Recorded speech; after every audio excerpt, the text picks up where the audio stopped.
হেই viewers, চিনামিনি নিপ্পনের নতুন আরেকটি ব্লগে আপনাদেরকে জানাচ্ছি অনেক অনেক প্রীতি আর শুভেচ্ছা।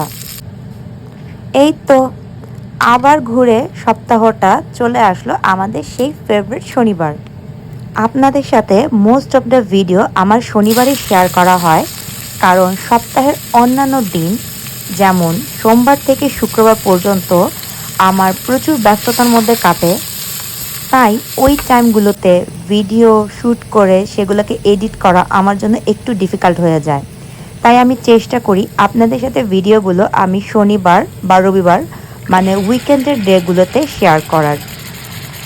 আমার ভিডিওর প্রথমে দেখেই বুঝতে পারছেন আমি হয়তো নিশ্চয়ই কোনো মিট আইটেম রান্না করছি। আপনাদের সাথে আমি জিনিসটা শেয়ার করি।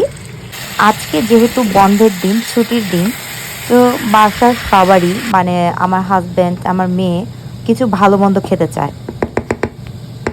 আর স্পেশালি আমার মেয়ের আবদারে আজকে বানিয়ে ফেললাম চটজলদি চিকেন বিরিয়ানি।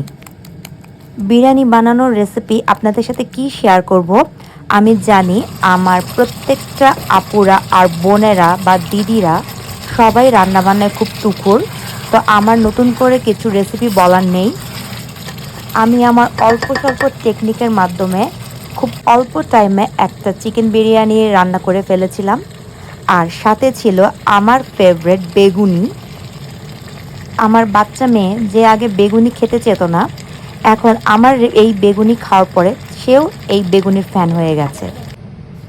বেগুনি ভাজার ট্রিক্স এক একজনের কাছে এক এক রকম, তবে আমার কাছে মনে হয় বেগুনের মধ্যে আমি যদি সুজির পরিমাণটা একটু বেশি দেই, সেই ক্ষেত্রে বেগুনিটা খুব ভালো মুচমুচে হয়। আর বিরিয়ানিটাও আমি দমে দিয়ে দিলাম, সেটা আস্তে আস্তে হয়ে যাবে। আর বিরিয়ানির দমে দিতে দিতেই আমি বেগুনিগুলো ভেজে ফেলি, যাতে চটজলদি আমাদের লাঞ্চটা সেরে ফেলতে পারি। যেহেতু শনিবার বলে কথা, লাঞ্চ করার পরে বাইরে কি একটু না বেরোলে চলে? তাই এর জন্য আগের ভাগেই তাড়াতাড়ি দুপুরে খাবারটা বানিয়ে লাঞ্চ সেরে আমরা বেরোয় যাব।